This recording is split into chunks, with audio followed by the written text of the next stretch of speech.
నమస్కారం, వార్తలకు స్వాగతం. నేను మీ శిరీష. ఇంకా వార్తల్లోని ముఖ్యాంశాలు చూద్దాం. విశ్వసుందరి కిరీటం సొంతం చేసుకున్న థాయిలాండ్ భామ ఓపల్ సుజాత. హైదరాబాద్ లోని హైటెక్స్ వేదికగా అట్టహాసంగా ముగిసిన మిస్ వరల్డ్ పోటీలు. తెలంగాణ రైజింగ్ ను ప్రపంచానికి చాటేందుకు ఈ పోటీలు దోహదపడ్డాయన్న ముఖ్యమంత్రి రేవంత్ రెడ్డి. ప్రపంచమంతా తెలంగాణ జరూరానా నినాదం వినిపిస్తోందని వ్యాఖ్య. ఆపరేషన్ సింధూర్ దేశ చరిత్రలోనే అతిపెద్ద విజయమన్న ప్రధాని. తుపాకీ గుళ్లకు ఇకపై ఫిరంగులతో సమాధానమిస్తామని పాకిస్తాన్ కు హెచ్చరిక. అంగన్వాడీ టీచర్లు, హెల్పర్ల పదవీ విరమణ వయసు పెంపు. రిటైర్మెంట్ బెనిఫిట్స్ ను రెట్టింపు చేస్తూ రాష్ట్ర ప్రభుత్వం ఉత్తర్వులు. తెలంగాణలో అత్యాధునిక వసతులతో గోశాలలు. ప్రణాళికలు సిద్ధం చేయాలని అధికారులకు సీఎం రేవంత్ రెడ్డి ఆదేశం. అహ్మదాబాద్ వేదికగా నేడు IPL qualifier 2 match. Punjab Kings తో తలపడనున్న ముంబై ఇండియన్స్. ఇక వార్తల్లోని వివరాలు చూద్దాం. మిస్ వరల్డ్ 2025 కిరీటాన్ని థాయిలాండ్ సుందరి ఓపల్ సుజాత సొంతం చేసుకున్నారు. మొదటి రన్నరప్ గా ఇథియోపియా భామ హాసెట్ రేజే, రెండవ రన్నరప్ గా మిస్ పోలాండ్ మజా క్లాజ్డా నిలిచారు. ముఖ్యమంత్రి రేవంత్ రెడ్డి సమక్షంలో విజేతలను Miss World organization CEO Julia Morley ప్రకటించారు. మరిన్ని వివరాలు ఇప్పుడు చూద్దాం. హైదరాబాద్ వేదికగా అత్యంత ప్రతిష్టాత్మకంగా జరిగిన ప్రపంచ సుందరి పోటీల్లో థాయిలాండ్ కు చెందిన ఓపల్ సుజాత మిస్ వరల్డ్ గా ఎంపికయ్యారు. గత ఏడాది పోటీల విజేత క్రిస్టినా పిస్కోవా కొత్త విశ్వసుందరి సుజాతకు కిరీటాన్ని అలంకరించారు. సుజాతకు కిరీటంతో పాటు 8.5 కోట్ల రూపాయల ప్రైజ్ మనీ లభించింది. 21 ఏళ్ల Sujatha international relation student, model. 2024 miss universe Thailand పోటీల్లో 3వ రన్నరప్ గా నిలిచిన ఆమెకు త్రుటిలో కిరీటం చేజారింది. ఈసారి మిస్ వరల్డ్ కిరీటాన్ని దక్కించుకున్నారు. థాయిలాండ్ నుంచి మిస్ వరల్డ్ టైటిల్ గెలుచుకున్న తొలి వ్యక్తిగా నిలిచారు. భారత తరఫున పోటీలో పాల్గొన్న నందిని గుప్తాకు నిరాశే ఎదురైంది. ఆమె టాప్ 20కే పరిమితమైంది. Because me and my people, we've been waiting for the first crown of Miss World for more than 72 years. It is such an honor to be able to bring back home the first crown. So the moment I was crowned, all I thought about was the faces of my family, my people, my team and everyone. 3 వారాల పాటు జరిగిన miss world పోటీలు విజయవంతంగా ముగిశాయి. రాష్ట్రంలో మొట్టమొదటిసారి జరిగిన ఈ పోటీల్లో ప్రపంచవ్యాప్తంగా 108 దేశాలకు చెందిన అందాల భామలు పాల్గొన్నారు. ఫైనల్ పోటీలు అన్ని దేశాల సుందరిమణుల పరిచయం, ర్యాంప్ వాక్ తో ప్రారంభమయ్యాయి. డిజైనర్ అర్చన కొచ్చర్ డిజైన్ చేసిన తెలంగాణ భారతీయ సంప్రదాయ పట్టు వస్త్రాలతో పోటీదారులు మరింత మెరుస్తూ సభికులకు అభివాదం చేశారు. ఆ తర్వాత టాప్ 40లోకి అర్హత సాధించిన దేశాలను ఖండాల వారీగా వేదికపై ఆహ్వానించారు. America, Caribbean, Africa, Europe, Asia, ఓషియానాలో ఒక్కో ఖండం నుంచి 10 మందికి చోటు కల్పించారు. తర్వాత టాప్ 20, టాప్ 8ను ఎంపిక చేశారు. మిస్ వరల్డ్ గా గెలిస్తే ఏం చేస్తారనే ఉమ్మడి ప్రశ్నను వీరిని అడిగారు. 45 సెకండ్లలో అత్యుత్తమంగా సమాధానం చెప్పిన 4గురిని ఆయా ఖండాల విజేతలుగా ఎంపిక చేశారు. వీరిలో ప్రపంచ సుందరిని తేల్చేందుకు న్యాయ నిర్ణేతలు ప్రశ్నలు అడిగారు. ఇచ్చిన సమాధానాల ఆధారంగా మిస్ వరల్డ్ 2025గా థాయిలాండ్ భామను ప్రకటించారు. Miss World 2025 is Thailand. పోటీలకు నటులు సోనూ సూద్, రానా దగ్గుబాటి, ప్రభుత్వ ప్రత్యేక ప్రధాన కార్యదర్శి Jayesh Ranjan, miss world global ambassador Sudha Reddy, మాజీ ప్రపంచ సుందరి మానుషి చిల్లర్, మాజీ మిస్ ఇండియా నమ్రత శిరోద్కర్, మాజీ మిస్ ఇంగ్లాండ్ కెరీనా టెర్రెల్, 72వ Miss World official stage director Donna Walsh న్యాయ నిర్ణేతలుగా వ్యవహరించారు. జ్యూరీ చైర్పర్సన్ గా జూలియా మోర్లే ఉన్నారు. 2016 Miss World Stephanie Del, presenter Sachin Kumbhar కార్యక్రమానికి వ్యాఖ్యాతలుగా వ్యవహరించారు. బాలీవుడ్ తారలు జాక్వెలిన్ ఫెర్నాండెజ్, ఇషాన్ ఖట్టర్ నృత్య ప్రదర్శనలతో అలరించారు. ఈ కార్యక్రమానికి ముఖ్యమంత్రి రేవంత్ రెడ్డి దంపతులతో పాటు ఉప ముఖ్యమంత్రి మల్లు భట్టి విక్రమార్క, పర్యాటక శాఖ మంత్రి జూపల్లి కృష్ణారావు దంపతులు, మంత్రి పొన్నం ప్రభాకర్, ప్రముఖ నటుడు చిరంజీవి దంపతులు, ఇతర సినీ ప్రముఖులు, తెలంగాణ పర్యాటక అభివృద్ధి సంస్థ చైర్మన్ పటేల్ రమేష్ రెడ్డి, ఎంపీలు అనిల్ కుమార్ యాదవ్, సీఎం రమేష్, నటి ఖుష్బూ, ఘట్టమనేని సితారా తదితరులు పాల్గొన్నారు. అట్టహాసంగా జరిగిన ఈ పోటీలను ప్రపంచవ్యాప్తంగా 120 దేశాల్లో టీవీలో, ఓటీటీలో ప్రత్యక్ష ప్రసారం చేశారు. మే 10న ముఖ్యమంత్రి రేవంత్ రెడ్డి ఈ పోటీలను ప్రారంభించగా విజేతను ప్రకటించిన అనంతరం పోటీలు ముగిసినట్లు హైదరాబాద్ మేయర్ గద్వాల విజయలక్ష్మి ప్రకటించారు. ఈ సందర్భంగా ముఖ్యమంత్రి మాట్లాడుతూ తెలంగాణ గొప్పదానిని ప్రపంచం ముందుంచేందుకు మిస్ వరల్డ్ పోటీలు దోహదపడ్డాయన్నారు.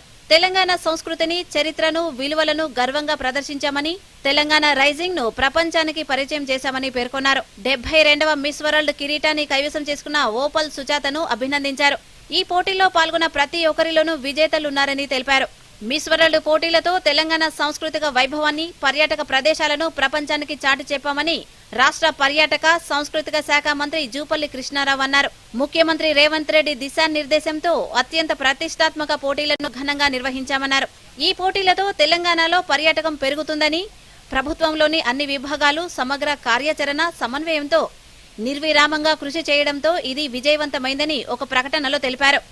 Bureau report, Doordarshan news.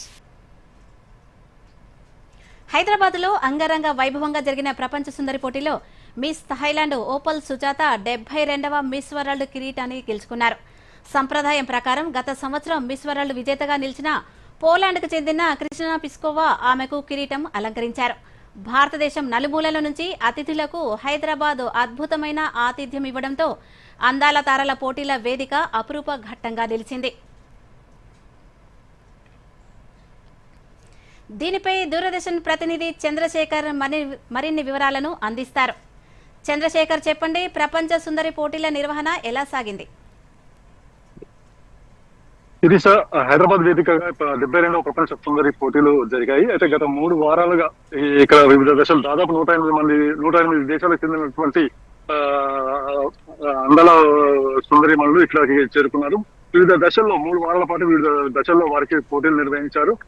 అదేవిధంగా నగరంలోని, అదేవిధంగా రాష్ట్రంలోని పలు ప్రాంతాలకు కూడా వాళ్ళని తీసుకెళ్లి అక్కడ కూడా కొన్ని పోటీలు నిర్వహించారు. ఇక్కడ చారిత్రక నేపథ్యం కానివ్వండి, అదేవిధంగా పర్యాటకానికి సంబంధించినటువంటి అంశాలు కానివ్వండి వారందరికీ వారికి వివరించారు. ఇదే సమయంలో హైటెక్స్ ప్రాంతంలో ఉన్నటువంటి ఈ హైటెక్ సిటీ వేదికగా వీరికి కొన్ని పోటీలు కూడా నిర్వహించారు. అదేవిధంగా తెలంగాణకు చెందినటువంటి పోచంపల్లి చీరలతోటి ఈ అందాల భామలు ర్యాప్ మార్క్ కూడా చేశారు. అయితే నిన్న జరిగినటువంటి ఫైనల్ పోటీలో ఇది థాయిలాండ్ కి చెందినటువంటి ఓపల్ సుజాత మిస్ వరల్డ్ గా ఎంపికైన సంగతి మనకు తెలిసిందే. అయితే నిన్నటి కార్యక్రమానికి దేశం నలుమూలల నుంచే కాకుండా రాష్ట్రం నుంచి కూడా చాలా మంది వచ్చారు. మిస్ వరల్డ్ పోటీలను వీక్షించేందుకు చాలా మంది వచ్చారు. అయితే ఇక్కడ హైదరాబాద్ కు సంబంధించినటువంటి దాదాపు 1000 మంది సామాన్యులకు కూడా ఇక్కడ మిస్ వరల్డ్ పోటీలు చూసే అవకాశం కల్పించారు ముఖ్యమంత్రి. అదేవిధంగా చంద్రశేఖర్, చెప్పండి, ఈ కార్యక్రమంతో పర్యాటక రంగానికి ఎలాంటి ప్రోత్సాహం లభించనుంది? శిరీష, తెలంగాణ జరూర్ ఆనా అనే నినాదంతో రాష్ట్ర ప్రభుత్వం ఈ పోటీలు నిర్వహించింది. ఇక్కడ వచ్చినటువంటి సుందరీమణులను రాష్ట్రంలోని వివిధ ప్రాంతాలకు, పర్యాటక ప్రాంతాలకు తీసుకెళ్లడం వల్ల ఇక్కడి పర్యాటక ప్రాంతాలు ప్రపంచానికి తెలిసే అవకాశం ఉందని చెప్పేసి రాష్ట్ర ప్రభుత్వం ముందుగానే యోచించి ఆ విధంగా ఆ దిశగా ప్రయత్నాలు చేసింది. అయితే దాదాపు 120 దేశాలకు పైగా ఇక్కడి ప్రాంతాలు టెలికాస్ట్ అవుతాయని ముందే ఊహించినటువంటి రాష్ట్ర ప్రభుత్వం వీటికి సంబంధించినటువంటి పర్యాటక ప్రాంతాలని వాటి గురించి వివరిస్తూ ఈ సుందరీమణులకు తెలియజేసింది. Sirisha, thank you Chandrasekhar.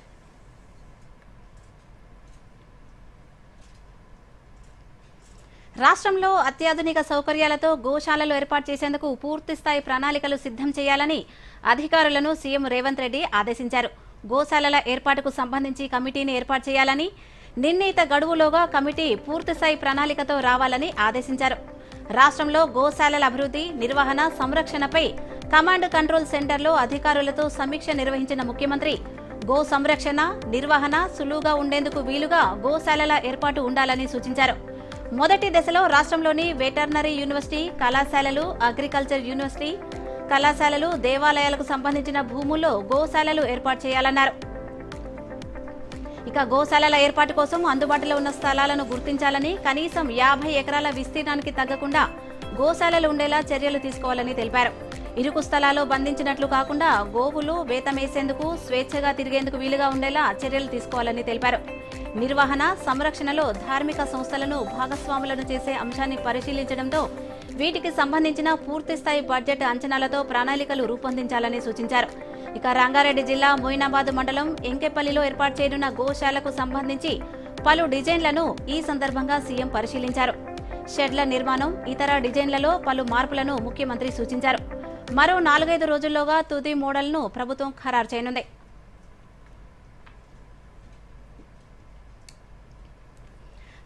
తెలంగాణ రాష్ట్రంలో ఉన్న అంగన్వాడీ టీచర్లు, హెల్పర్ల పదవీ విరమణ వయస్సును పెంచుతూ రాష్ట్ర ప్రభుత్వం ఉత్తర్వులు జారీ చేసింది.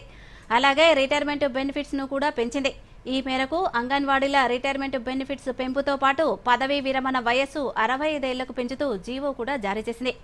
కాగా ప్రస్తుతం అంగన్వాడీ టీచర్ల రిటైర్మెంట్ బెనిఫిట్స్ ₹1,00,000 తాజా ఉత్తర్వులో దాన్ని ₹2,00,000 పెంచింది. అలాగే అంగన్వాడీ హెల్పర్స్ కు రిటైర్మెంట్ బెనిఫిట్స్ 50,000 దాన్ని ₹1,00,000 పెంచింది. అంగన్వాడీ సిబ్బంది పదవీ విరమణ వయసు 65 సంవత్సరాలు కాగా ఎవరైనా వివిధ కారణాలతో 60 ఏళ్లు దాటిన తర్వాత వీఆర్ఎస్ తీసుకునే టీచర్లకు, హెల్పర్లకు రిటైర్మెంట్ బెనిఫిట్స్ వర్తింపజేయనున్నట్లు తాజా ఉత్తర్వుల్లో పేర్కొంది.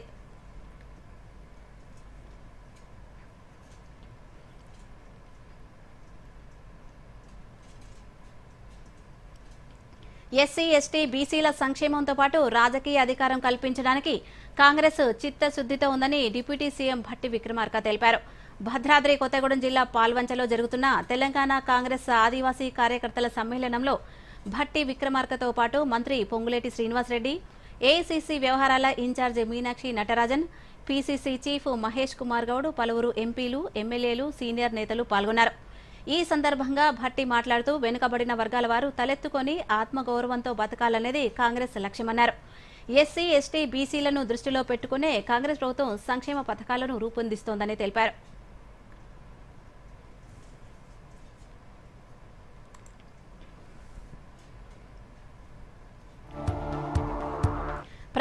ప్రజాప్రభుత్వంలో వ్యవసాయానికి పెద్దపీట వేస్తున్నామని రాష్ట్ర మంత్రులు కొండా సురేఖ, దామోదర రాజనరసింహ అన్నారు.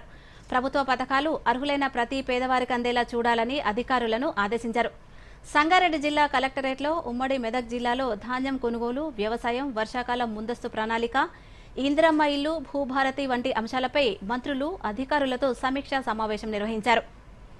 ఈ సందర్భంగా మంత్రి కొండా సురేఖ మాట్లాడుతూ ధాన్యం పండించడంలో దేశంలో తెలంగాణ మొదటి స్థానంలో నిలిచిందన్నారు.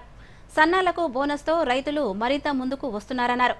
ఇందిరమ్మ ఇళ్ల కింద లబ్ధిదారులకు ₹5,00,000 చెల్లిస్తున్నామని, నియోజకవర్గానికి 3,500 ఇళ్లు ఇవ్వనున్నట్లు తెలిపారు. ఈ సమావేశంలో ఎమ్మెల్సీ అంజిరెడ్డి, ఎమ్మెల్యే సంజీవరెడ్డి, సంగారెడ్డి జిల్లా కలెక్టర్ వల్లూరు క్రాంతి, మెదక్ జిల్లా కలెక్టర్ రాహుల్ రాజ్, సిద్దిపేట జిల్లా కలెక్టర్ మను చౌదరి తదితరులు పాల్గొన్నారు.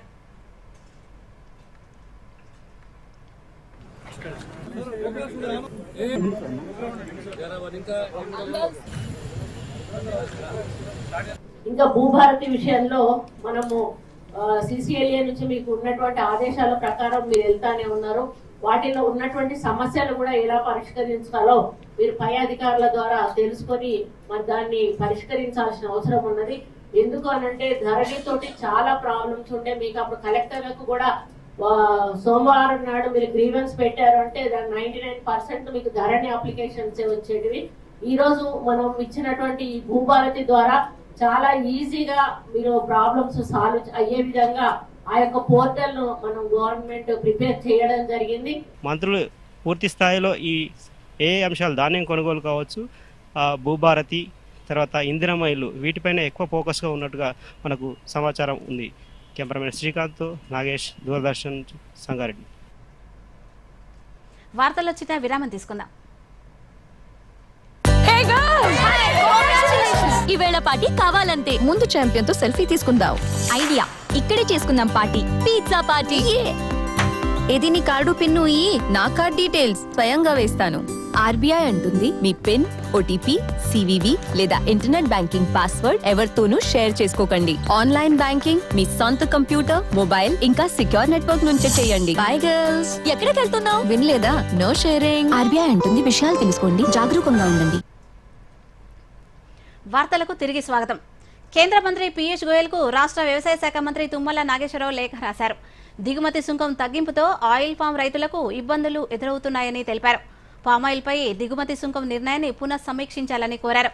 పామాయిల్పై దిగుమతి సుంకాన్ని 40% పెంచాలని, రైతుల ప్రయోజనాలకు విరుద్ధంగా దిగుమతి సుంకం తగ్గించడం బాధాకరమని తెలిపారు.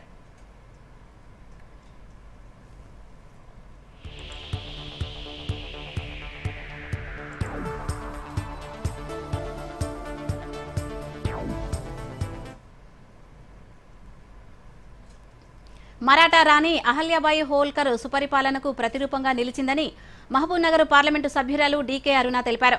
మహబూబ్ నగర్ జిల్లా కేంద్రంలోని భారతీయ జనతా పార్టీ కార్యాలయంలో ఏర్పాటు చేసిన ఇండోర్ మహారాణి అహల్యాబాయి హోల్కర్ 300వ జయంతి ఉత్సవంలో ఎంపీ పాల్గొన్నారు.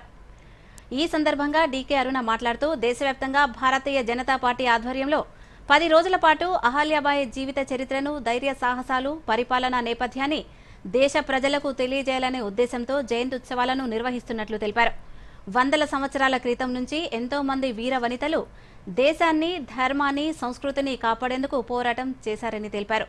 1764 నుంచి 1795 వరకు ఇండోర్ను దాదాపు 3 దశాబ్దాల పాటు నిరాటంకంగా పరిపాలించారని వివరించారు.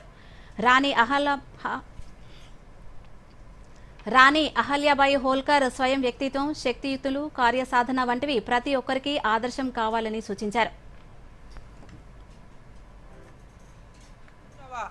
జన్మదినం సందర్భంగా భారతీయ జనతా పార్టీ దేశవ్యాప్తంగా కూడా గత 10 రోజుల నుంచి ఆమె యొక్క జీవిత చరిత్రను, ఆమె యొక్క ధైర్య సాహసాలను, ఆమె యొక్క పరిపాలన నేపథ్యాన్ని అందరికీ తెలియజేస్తూ చరిత్రలో ఒక వీర వనిత యొక్క చరిత్రను, ఇలాంటి ఎంతో మంది వీర వనితలు ఈ దేశం కోసం వందల సంవత్సరాల కింద నుంచి ఎంతో మంది మన ధర్మాన్ని, మన సాంప్రదాయాన్ని, మన దేశాన్ని శత్రులతో పోరాటాలు చేసి ఏ విధంగా యుద్ధాలు చేసి ఈ భారతదేశాన్ని కాపాడారో తెలపడానికి, వాళ్ళ ధైర్య సాహసాలను ప్రజలకందరికీ కూడా తెలుపుకునేటటువంటి విధంగా ఆమె 300 సంవత్సరాలు ఆమె జన్మదినం సందర్భంగా పూర్తి చేసుకున్నటువంటి నేపథ్యంలో ఈ కార్యక్రమాలను గత 10 రోజులుగా అన్ని మండల కేంద్రాల్లో నిర్వహిస్తూ జిల్లా ఆపరేషన్ సింధూర్తో భారత్ అద్భుతమైన విజయాన్ని సాధించిందని మంత్రి ఉత్తమ్ కుమార్ రెడ్డి తెలిపారు. పాకిస్తాన్తో పాటు పాకిస్తాన్ ఆక్రమిత కాశ్మీర్లో ఉగ్రవాదుల స్థావరాలపై ఖచ్చితమైన దాడులు చేసిన సైన్యానికి అభినందనలు తెలిపారు. ఢిల్లీలో నిర్వహించిన మీడియా సమావేశంలో ఉత్తమ్ కుమార్ రెడ్డి మాట్లాడుతూ ఆపరేషన్ సింధూర్కు సంబంధించిన వివరాలను అడిగినా విదేశాంగ శాఖ ఇప్పటివరకు సరైన సమాధానం చెప్పలేదని తెలిపారు. ఇన్ టైంలో ఫైటర్ ఎయిర్ క్రాఫ్ట్ డెలివరీ చేయడంలో హిందుస్థాన్ ఏరోనాటికల్ లిమిటెడ్ విఫలమైందని, ఇప్పటికైనా సరైన సమయానికి రక్షణ శాఖకు అప్పగించేలా చర్యలు తీసుకోవాలని డిమాండ్ చేశారు.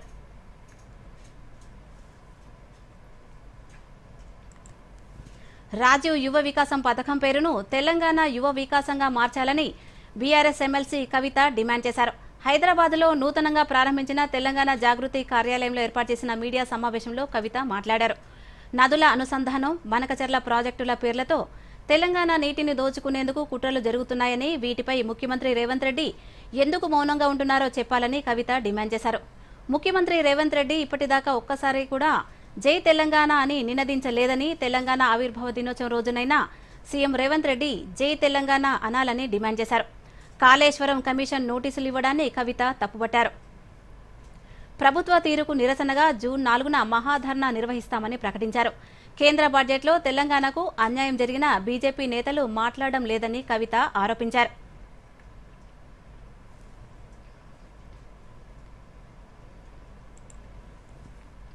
సిద్దిపేట జిల్లా గజ్వేల్ పట్టణంలో అహల్యాబాయి విగ్రహాన్ని మెదక్ ఎంపీ రఘునందన్ రావు ఆవిష్కరించారు. అనంతరం గజ్వేల్ పట్టణంలో ర్యాలీ నిర్వహించారు. ఈ సందర్భంగా ఎంపీ రఘునందన్ రావు మాట్లాడుతూ అన్నదాతకు ప్రోత్సాహం అందించడంలో కేంద్రంలోని బీజేపీ ప్రభుత్వం ముందుంటుందని అన్నారు. ప్రతి ఏటా ఎవరూ అడగకుండానే ఎంఎస్పీ పెంచుతోందన్నారు. ఇక బీఆర్ఎస్ కాంగ్రెస్ పాలనలో రాష్ట్రంలో మహిళలకు తగిన గుర్తింపు లభించలేదని విమర్శించారు. ఒక్క మహిళకు ప్రతి పదవి ఇవ్వకున్నా ప్రశ్నించని ఎమ్మెల్సీ కల్వకుంట్ల కవిత ఇప్పుడు కేంద్రంపై పోరాడతా అన్న విడ్డూరమని తెలిపారు. సమగ్ర కుటుంబ సర్వే ప్రకారం రాష్ట్రంలో 50% పైగా బీసీలున్నారని, ఆ లెక్కన వారికి మరిన్ని పదవులు దక్కాలని తెలిపారు. అంత్యోదయ లక్ష్యంగా భారతీయ జనసంఘని స్థాపించి భారతీయ జనసంఘని ముందుకు తీసుకెళ్లడం లోపల అది పూర్వాంతరంలో రూపాంతరం చెంది భారతీయ జనతా పార్టీగా మారడంలో కృషి చేసినటువంటి పెద్దలందరి ఆకాంక్ష కూడా అంత్యోదయం. అంత్యోదయ అర్థం poorest of the poor should be served first. Narendra Modi గారి 11 సంవత్సరాల పాలనలో ప్రతి అంశంలో నేను మళ్ళీ చెప్తా ఉన్నాను, భారతీయ జనతా పార్టీ స్పృశించినటువంటి అంశం లేదు. ఎవరు అడగకుండా రైతన్నలకి కావాల్సినటువంటి ఎంఎస్పీ విషయం లోపల ప్రతి సీజన్ లోపల కేంద్ర కేబినెట్ నిర్ణయం తీసుకొని లక్షల కోట్ల రూపాయలని రైతన్నలకి మేలు చేస్తాను. వార్తల్లో మరో చిన్న విరామం తీసుకుందాం. మన డెజర్ట్ వచ్చేసింది కానీ మన ఛాంపియన్ ఇంకా రాలేదు మరి. బిల్లిచ్చే ముందేనే వస్తుందంటారా? సో గర్ల్స్ ఏంటట సంగతి? బిల్లట సంగతి ఏది నీ కాడి పిన్ని. ఆర్బీఐ అంటుంది మీ పిన్, ఓటీపీ, సివివి లేదా ఇంటర్నెట్ బ్యాంకింగ్ పాస్వర్డ్ ఎవరికీ ఇవ్వొద్దు. ఆన్లైన్ బ్యాంకింగ్ మీ సొంత కంప్యూటర్, మొబైల్ ఇంకా సెక్యూర్ నెట్వర్క్ నుంచే చెయ్యండి.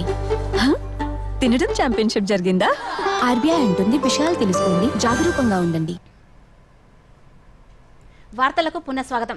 జహీరాబాద్ ప్రభుత్వ ఆసుపత్రిలో సాంకేతిక కారణంతో కరెంటు లేక సెల్ ఫోన్ లైట్స్ తో వెలుగులో రోగులకు వైద్యులు చికిత్స చేస్తున్నారన్న వార్తలపై మాజీ మంత్రి బీఆర్ఎస్ నేత హరీష్ రావు స్పందించారు. పేద ప్రజలకు వైద్యం చేసే ప్రభుత్వ ఆసుపత్రులు కూడా కరెంటు సరఫరా చేయకపోవడం ప్రభుత్వ అసమర్థతకు నిదర్శనమని ఎక్స్ వేదికగా విమర్శించారు. ఒకవైపు కరెంటు కోతలు, మరోవైపు ఆసుపత్రిలో ఉన్న జనరేటర్ పనిచేయని స్థితిలో చివరకు సెల్ ఫోన్ లైట్ వెలుతురులో చికిత్స చేయాల్సిన దుస్థితి ఏర్పడడం విషాదకరమని అన్నారు. ప్రతిరోజు 300కు పైగా రోగులొచ్చే జహీరాబాద్ ప్రభుత్వ ఏరియా ఆసుపత్రి పరిస్థితి ఇలా ఉంటే గ్రామీణ ప్రాంతాల్లో ఉండే ఇతర ఆసుపత్రుల పరిస్థితి ఏంటని హరీష్ రావు ప్రశ్నించారు. ఇక ఏడాదిన్నరగా పాలన పడకేసిందని, పేదలకు వైద్యం అందకుండా పోతోందని ఆవేదన వ్యక్తం చేశారు. గాలిలో మేడలు కట్టడం మానేసి కనీస సౌకర్యాలు కల్పించాలని హరీష్ రావు డిమాండ్ చేశారు.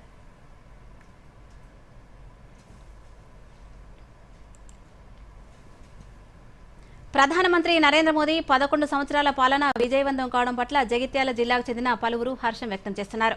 ప్రధానమంత్రి నరేంద్ర మోదీ పాలనలో దేశం వైద్య, విద్య, సాంకేతిక పరిజ్ఞానం, ఉద్యోగ, ఉపాధి రంగాల్లో అభివృద్ధి సాధించిందని తెలిపారు. పారదర్శక పాలన చేస్తున్న మోడీ ప్రధానిగా అనేక చారిత్రక నిర్ణయాలు తీసుకుని దేశ ప్రజల మెప్పు పొందారని, ముఖ్యంగా ట్రిపుల్ తలాక్, ఆర్టికల్ 370 రద్దు, అయోధ్య రామమందిర నిర్మాణం లాంటి అనేక కార్యక్రమాలు చేపట్టారని హర్షం వ్యక్తం చేశారు. ప్రవేశపెట్టినటువంటి ఈ ముద్ర యోజన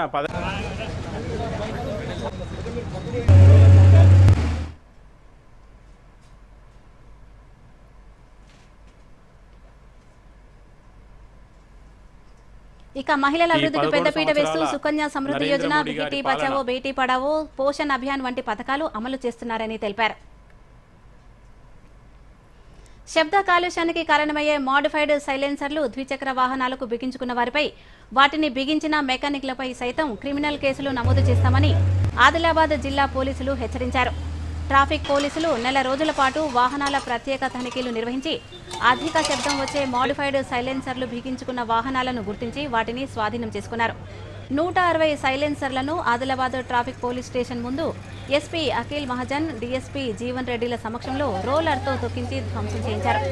ఈ సందర్భంగా డీఎస్పీ జీవన్ రెడ్డి దూరదర్శన్తో మాట్లాడుతూ వాహనాలకు మోడిఫైడ్ సైలెన్సర్లు బిగించడంతో చిన్నారులు, వృద్ధులకు అమర్చిన వారిపై ఎన్విరాన్మెంట్ ప్రొటెక్షన్ యాక్ట్ కింద కేసు నమోదు చేస్తామని హెచ్చరించారు. యువత తమ వాహనాలకు అధిక శబ్దం వచ్చే సైలెన్సర్లు అమర్చి ప్రయాణికులకు ఇబ్బందులు కలిగించవద్దని అన్నారు. స్టూడెంట్స్ వారి బైక్లకు పాత సైలెన్సర్లు తీసేసి మాడిఫైడ్ సైలెన్సర్లు పెడతారు. అది చట్టరీత్యా నేరం. ఎంవీ యాక్ట్ రూల్స్ ప్రకారం కూడా అది తప్పు. కంపెనీకి వచ్చిన సైలెన్సర్లను తీసే హక్కు ఎవరికి లేదు. ఎవరైనా బైక్ ఓనర్స్, బైక్ నడిపేవారు కంపెనీకి వచ్చిన సైలెన్సర్లు తీసి వేరే మాడిఫైడ్ సైలెన్సర్, అధిక శబ్దం వచ్చే సైలెన్సర్లు పెట్టమని ఎవరైనా మెకానిక్ షాప్ వద్దకు వస్తే ఎట్టి పరిస్థితుల్లో అధిక శబ్దం వచ్చే సైలెన్సర్లు మెకానిక్ షాప్ వాళ్ళు కూడా దానికి ఫిట్ చేయరాదు. ఫిట్ చేస్తే వారిపై కూడా యాక్షన్ తీసుకుంటాం. ఉగ్రవాదానికి వారిని పెంచి పోషిస్తున్న పాకిస్తాన్కు భోపాల్ వేదికగా ప్రధానమంత్రి నరేంద్ర మోదీ మరోసారి గట్టి హెచ్చరికలు జారీ చేశారు. ఉగ్రవాదానికి వ్యతిరేకంగా దేశం చేపట్టిన ఈ ఆపరేషన్ భారత చరిత్రలోనే అతిపెద్ద విజయమని ప్రధాని వ్యాఖ్యానించారు. మధ్యప్రదేశ్ నిర్వహించిన మహిళా స్వశక్తీకరణ్ మహా సమ్మేళనంలో పాల్గొని మోదీ పలు అభివృద్ధి పనులకు శంకుస్థాపనలు, ప్రారంభోత్సవాలు చేశారు. దీనిపై మరిన్ని వివరాలు ఇప్పుడు చూద్దాం. మధ్యప్రదేశ్ రాజధాని భోపాల్లో పర్యటించిన ప్రధాని మోదీ ఇందోర్ మెట్రో, దాటియా, సత్నా విమానాశ్రయాల సూపర్ ప్రయారిటీ కారిడార్లను వర్చువల్ గా ప్రారంభించారు. వివిధ అభివృద్ధి ప్రాజెక్టులకు శంకుస్థాపన చేశారు. 483 కోట్ల రూపాయలతో నిర్మించిన కొత్త అటల్ గ్రామ సేవా సదన్లకు ఇవ్వాల్సిన మొదటి విడత మొత్తాన్ని మోదీ బదిలీ చేశారు. 18వ శతాబ్దానికి చెందిన మాల్వాలోని హోల్కర్ రాజవంశానికి చెందిన రాణి అహల్యాబాయి అసాధారణ పాలన, సామాజిక సంక్షేమంపై నిబద్ధతను కొనియాడారు. రాణి అహల్యాబాయికి అంకితం చేసిన పోస్టల్ స్టాంప్ 300 రూపాయల స్మారక నాణాన్ని ప్రధాని విడుదల చేశారు. అనంతరం ప్రధాని నరేంద్ర మోదీ బహిరంగ సభలో ప్రసంగించారు. పహల్గాం ఉగ్రదాడికి ప్రతీకారంగా చేపట్టిన ఆపరేషన్ సింధూర్ పరాక్రమానికి చిహ్నంగా నిలిచినట్లు ప్రధాని నరేంద్ర మోదీ అన్నారు. తుపాకీ గుళ్లకు ఫిరంగి గుళ్లతో బదులు ఇస్తామని పాకిస్తాన్ను హెచ్చరించారు. ఆపరేషన్ సింధూర్ దేశ చరిత్రలోనే ఉగ్రవాదానికి వ్యతిరేకంగా చేపట్టిన అతిపెద్ద విజయవంతమైన ఆపరేషన్ అని అన్నారు. ऑपरेशन सिंदूर हमारी नारी शक्ति के सामर्थ्य का भी प्रतीक बना है. हम सभी जानते हैं कि बीएसएफ का इस ऑपरेशन में कितना बड़ा रोल रहा है. जम्मू से लेकर पंजाब, राजस्थान और गुजरात की सीमा तक बड़ी संख्या में बीएसएफ की हमारी बेटियां मोर्चे पर रही थी. कमांड एंड कंट्रोल सेंटर से लेकर दुश्मनों की पोस्टों को ध्वस्त करने तक बीएसएफ की वीर बेटियों ने अद्भुत शौर्य दिखाया है. आज दुनिया राष्ट्र रक्षा में भारत की बेटियों का सामर्थ्य देख रही है. 18వ శతాబ్దానికి చెందిన మాల్వాలోని హోల్కర్ రాజవంశానికి చెందిన రాణి అహల్యాబాయి అసాధారణ పాలన, సామాజిక సంక్షేమంపై నిబద్ధతను కొనియాడారు. సైన్యం మొదటిసారి మహిళల కోసం రక్షణ ద్వారాలు తెరిచిందని తెలిపారు. నారీ శక్తి దేశ భద్రతకు కవచంగా మారిందని ప్రశంసించారు. దేశ చరిత్రలో మహిళల సామర్థ్యాన్ని ఇప్పుడు ప్రపంచమంతా చూస్తోందన్నారు. ఇందుకోసం గత 10 ఏళ్లలో తమ ప్రభుత్వం ఎన్నో చర్యలు చేపట్టిందని ప్రధాని మోదీ తెలిపారు. लोक माता देवी अहल्याबाई होलकर, ये नाम सुनते ही मन में श्रद्धा का भाव उमड़ पड़ता है. उनके महान व्यक्तित्व के बारे में बोलने के लिए शब्द कम पड़ जाते हैं. देवी अहल्याबाई प्रतीक है कि जब इच्छा शक्ति होती है, दृढ़ प्रतिज्ञा होती है, तो परिस्थितियां कितने ही विपरीत क्यों न हो, परिणाम लाकर दिखाया जा सकता है. ఉగ్రవాదులే కాదు, వారిని పోషించేవారు కూడా భారీ మూల్యం చెల్లించుకోవాల్సి వస్తుందని ఆపరేషన్ సింధూర్ ద్వారా భారత్ ప్రపంచానికి చాటి చెప్పిందని ప్రధాని పేర్కొన్నారు. ఆ సమయంలో భారత కుమార్తెల బలాన్ని ప్రపంచం మొత్తం చూసిందన్నారు. ఆపరేషన్ సింధూర్ అనంతరం భారత్లోని సరిహద్దు రాష్ట్రాలపై పాక్ దాడులు చేసినప్పుడు అసిస్టెంట్ కమాండెంట్ నేహా భండారీ నేతృత్వంలోని మహిళా బీఎస్ఎఫ్ బృందం 3 రోజుల పాటు అక్నూర్లోని తమ ఫార్వర్డ్ పోస్టులపై పోరాడారని కీర్తించారు. ఉగ్రవాదులు భారత నారీశక్తికి విసిరిన సవాలే వారి పాలిట, వారిని పోషిస్తున్న వారి పాలిట శాపంగా మారిందన్నారు. Bureau report, Doordarshan news. IPL 18వ సీజన్ విజేత ఎవరో తేల్చే ఫైనల్ పోరుకు మరొక మ్యాచ్ మిగిలింది. ఓ రకంగా సెమీఫైనల్ మ్యాచ్ అయినప్పటికీ క్వాలిఫైర్ 2గా పిలుస్తున్న ఈ మ్యాచ్లో ముంబై ఇండియన్స్తో పంజాబ్ తలపడనుంది. అహ్మదాబాద్ వేదికగా నేడు జరగనున్న ఈ మ్యాచ్తో బెంగళూరుతో ఫైనల్లో పోరాడేదెవరో తెలిపోనుంది. అహ్మదాబాద్ వేదికగానే జూన్ 3న ఐపీఎల్ సీజన్ 18 ఫైనల్ పోరు కూడా జరగనుంది. పంజాబ్ లేదా బెంగళూరు గెలిస్తే 2 జట్లు కూడా తొలిసారి టైటిల్ గెలిచిన జట్లుగా అవతరిస్తాయి. లేదంటే ముంబై ఫైనల్ చేరి గెలిస్తే 6సారి టైటిల్ను దక్కించుకున్న జట్టుగా చరిత్ర సృష్టిస్తుంది.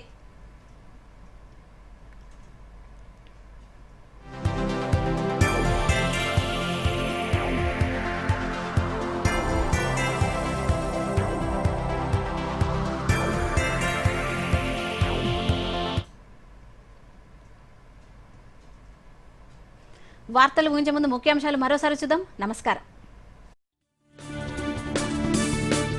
విశ్వసుందరి కిరీటం సొంతం చేసుకున్న థాయిలాండ్ భామ ఓపల్ సుచాత. హైదరాబాద్లోని హైటెక్స్ వేదికగా అట్టహాసంగా ముగిసిన మిస్ వరల్డ్ పోటీలు. తెలంగాణ రైజింగ్ ను ప్రపంచానికి చాటేందుకు ఈ పోటీలు దోహదపడ్డాయన్న ముఖ్యమంత్రి రేవంత్ రెడ్డి. ప్రపంచమంతా తెలంగాణ జరూరానా నినాదం వినిపిస్తోందని వ్యాఖ్య. ఆపరేషన్ సింధూర్ దేశ చరిత్రలోనే అతిపెద్ద విజయమన్న ప్రధాని. తుపాకీ గుళ్లకు ఇకపై ఫిరంగులతో సమాధానమిస్తామని పాకిస్తాన్కు హెచ్చరిక. అంగన్వాడీ టీచర్లు, హెల్పర్ల పదవి విరమణ వయసు పెంపు. రిటైర్మెంట్ బెనిఫిట్స్ ను రెట్టింపు చేస్తూ రాష్ట్ర ప్రభుత్వం ఉత్తర్వులు. అత్యాధునిక వసతులతో గోశాలలు. ప్రణాళికలు సిద్ధం చేయాలని అధికారులకు సీఎం రేవంత్ రెడ్డి ఆదేశం. అహ్మదాబాద్ వేదికగా నేడు IPL qualifier 2 match. Punjab Kings తో తలపడనున్న ముంబై ఇండియన్స్. దూరదర్శన్ యాదగిరి వార్తలను ఇప్పుడు సోషల్ మీడియాలో కూడా చూడొచ్చు. యూట్యూబ్ అయితే డిడి న్యూస్ తెలంగాణ, ఎక్స్ వేదికగా అయితే DD news Telangana @DD Yadagiri news, Facebook అయితే డిడి న్యూస్ తెలంగాణలో చూసి సబ్స్క్రైబ్ చేసి లైక్ చేయండి, షేర్ చేయండి.